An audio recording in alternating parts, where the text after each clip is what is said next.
Hello, everyone. Welcome to Cherry the Geek TV. I'm Joe Vanourney. Mon Taxi is world premiering at the Tribeca Film Festival Sunday, June 7th at 5:30 in the Shorts Where We Belong block. We'll also have an encore performance on Saturday, June 13th at 5:30. And today we are joined by the director and writer of the film, Meriem Sakrouhi. Meriem, welcome to Cherry the Geek TV. Thank you so much, Joe. I'm happy to be here. Set up the film for people. What's the premise of the film? The premise of MON TAXI is basically me continuing the conversation with my dad after he passed. So it's a very personal story. Uh, the film serves as a direct way to continue the conversation with your father. Talk to me about that moment that this deeply private ritual of wanting to call him needed to become a public cinematic film. Well, actually, I realized after I lost my dad, I lost him about a little bit more than 3 years ago now. And I realized through the time that was passing that the hardest part of me, of grieving his loss, is missing those calls. And that comes from the fact that I'm an immigrant. I've been in New York for over 10 years now, but my parents are, and I was born and raised in Morocco, so my parents are in Morocco. So I always say I kind of have a long distance relationship with my parents and a very special bond with my dad. So I used to call him almost every day. And usually because New York is so walkable, that happened whenever I left home to, meet a friend for a coffee or go to my job back then or go to the movies. I would call him on my way. And when I lost him, that impulse of wanting to do that kept coming back, especially when I had something important or I was happy to share. And I just started recording these voicemails, and the film kind of happened by accident. I just realized, I'm a filmmaker. That's kind of my language, and it just became my creative outlet. And, actually, I made it for myself before I even thought about submitting it to festivals or sharing it with the world. The title of the film translates to My Taxi in English, but it also carries the affectionate tagline, AKA My Dad. Can you share a bit about what that phrase means to you and why it perfectly encapsulates his spirit? My taxi or taxi is a nickname my dad gave himself, actually. And he was very proudly saying to all his friends, I am Miriam's free taxi because whenever she leaves her home, she calls me and she's just talking to me. And you know what's funny about it? He could feel whenever I was about to arrive because I would maybe start, winding down the conversation and he would say, Miriam, I can tell that I'm about to drop you off. Um, so my first film, my first draft, my film was called Salut Papa because a lot of the times I would start the call with Salut Papa or Salut Papito. But then I thought about that, how metaphorical it was that he called himself Taxi, and it is kind of Taxi. And I think it's even more poetic that this is the film that has opened for me now the biggest door into cinema. So in a way, he's still taking me places.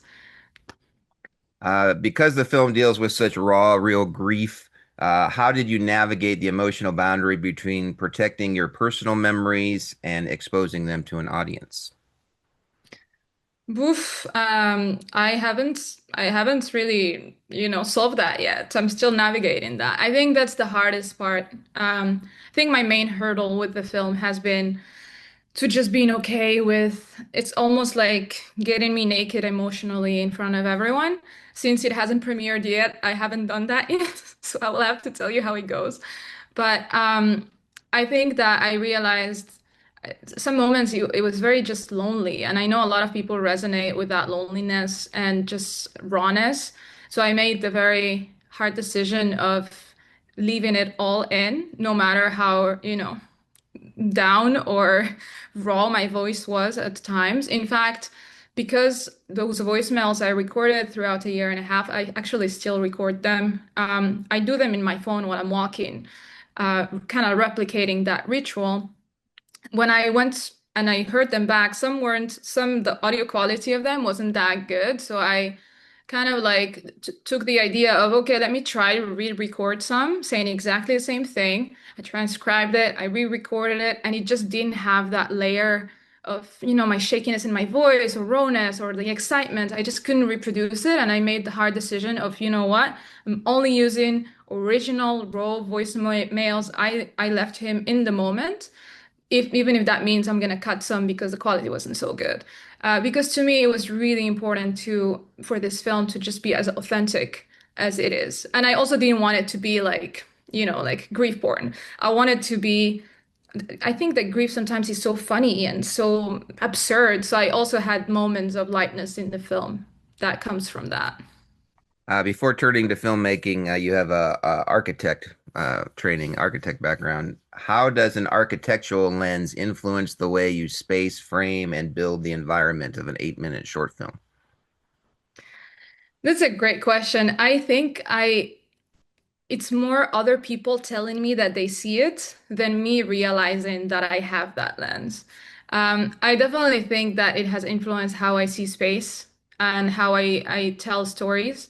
I'm always imagining everything in layers and in 3D. So even the sound, as an example, when I worked with an excellent, incredible composer, Mel Garrison, and when I talked to her, I actually drew her a graph spatial graph of every emotion in the film because I wanted to have that, that music layer adding into that graph.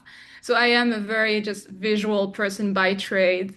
And I almost like build the storyboard in a very architectural way, even sound. I noticed that your brother Ilyas is credited alongside you as one of the film's cinematographers alongside yourself. What was it like having another family member directly involved in such a personal film about your father? It was it was like grieving collectively in a way. Elias has always been, my plus one when it comes to if I need help with anything. He usually says yes, but he especially says yes when it involves filming. So, so it was great that, he came on board. I had some scenes towards the end where I appear in my film, so I definitely needed someone. And I think Elias is the perfect person. He understood what the film meant and how to capture that moment. And he was very patient. We have this take in the New York City subway, and it's super, super busy, but he got the shot. So I'm super happy to do this with him and also to be going to Tribeca with him. It's a family affair in all aspects. You kind of just touched on this a little bit, but I was wondering if you could dive into it a little bit more. The sound design and score are very important and critical in a movie with such emotional silence. What instructions did you give your composers and sound designer to translate the feeling of uncompleted phone calls into audio? Hmm.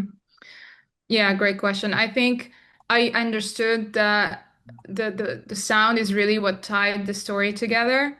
And the kind of like my when I was talking to Mel about building the sound design, I told her, look, like my film is very personal, it's very emotional, and I think that the sound needs to add into this like emotional landscape. So I gave her, we have like three different types of sound, which is one is when I was very, very much in touch with my feelings. So I'm the most vulnerable and the most raw. I say things like I can't breathe. I hate that, like I feel like I can't breathe. Other moments is moments where I'm detached. It's like neutral. It's like you could hear what's around me. I'm totally here. And other moments, I am completely detached. So it's almost like I'm isolated in space. I can't hear much.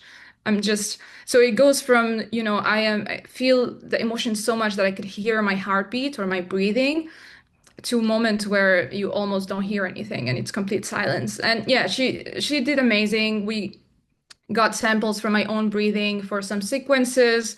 My niece is in the film as well, and she got sounds. I gave her sounds of my niece so that everything is very authentic. There's a moment where the music completely like just gets out of the film, taken out, and it's silence, and it really just replicating how grief is. It kind of comes and goes in waves. So the music also needs to replicate that, comes and goes in waves. I'm curious where you are in your journey? How did this film change you making this film? I know that you mentioned earlier you haven't shown it yet publicly, so I think the journey's not 100% complete yet. But where are you now compared to where you were when you decided to make the film in terms of your grief and dealing with your the loss of your father? I think it's a work in progress.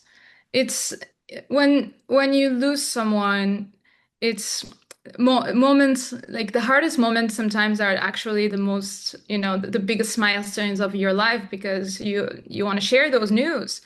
Um, so I am doing the same I was doing before this film got into Tribeca, which is I'm still recording voicemails because it is helping me grieve, and I am sharing with him, the journey. I my announcement of my Tribeca selection was by posting a little video of me telling my dad, "Hey dad, I can't believe this. Like I got into Tribeca and I was crying and it was actually my recording right after I got the call from the head programmer Ben Thompson and I recorded that voicemail to dad. I posted it and I got such lovely like strangers reach out to me and just tell me that they really appreciated the authenticity of that video, that they love the premise of the film, that they cannot wait to watch the film. And that really validated the fact that I decided to share the film. Because at the beginning, as I said, it was going to just be for myself, maybe my family. Um, but yeah, I think to answer you, work in progress, still working on grief. I don't think it's just gonna go away, but Tribeca is definitely opening a lot of doors, and I'm excited for a large amount of people to watch the film. Yeah, and we have sold out screenings, so it's great. We have as many people as we can have, so it's great. I'm very excited about it. So piggybacking off that answer, what's it like? You live in New York City. What's it like getting your film selected as part of the Tribeca Festival in the city that you live in? It's the big 25th anniversary of the festival, so it's a great year for the Tribeca Festival for your film to show. And your film is the first Moroccan film in over 2 decades to get selected into the festival. What's it like carrying that historic milestone with a story that's so quiet and deeply personal rather than having it be like a broad political epic? I think it is so I'm so honored. I carry so much honor being the first, short in over 20 years. When I heard that, I was just I couldn't ha think of anything but saying the word wow. And I just kept saying wow. Like I cannot believe this. I barely can believe the selection yet. And now it's a bigger honor. Yeah, I'm just deeply honored.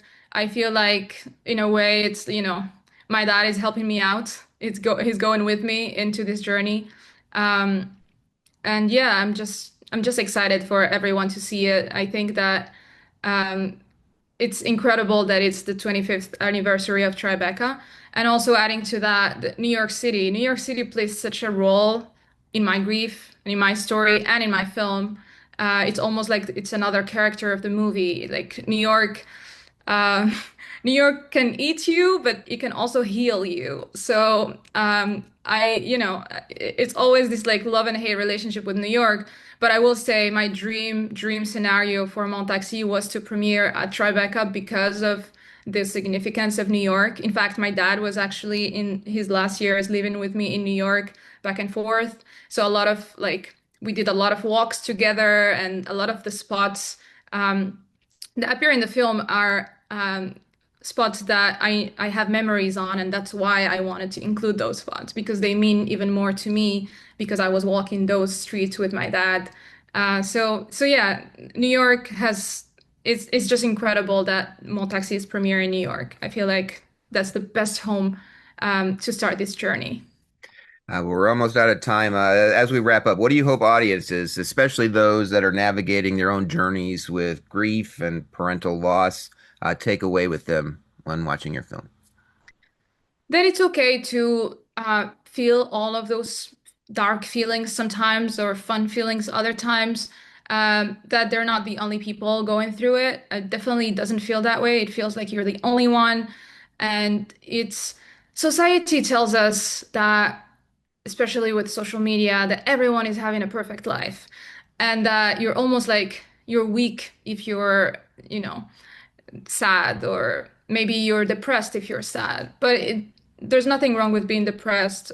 It's not that you're weak. I actually think the opposite. I think that people that can share the vulnerabilities with other people are probably the strongest people out there, because it's nerve-wracking to do that. And yeah, I just hope that people will be more open to sharing their own vulnerabilities with other people, and then just know that they're not alone in this journey. I'd be happy for people to come and talk to me and share their stories with me, because I think talking about it helps or heals in a way.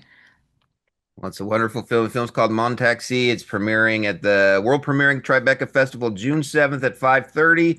Also June 13th at 5:30. Both shows currently sold out, but there are rush tickets available. So if you want a chance to see it, you can go get there early, stand in line. There's still a chance you can get in with rush tickets.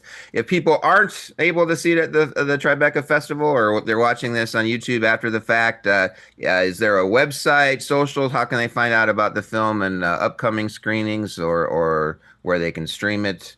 Uh, what would you like to Yeah, share? the best way would be to follow the Instagram for the film. It's just called Mon Taxi Film. The website is also montaxifilm.com. Yeah, and we'll be posting there all the updates for future screenings. Well, good luck with the film. Miriam, thank you so much for Thank you so chatting with much. us today on Cherry the Geek TV. Thank you, Joe. Bye.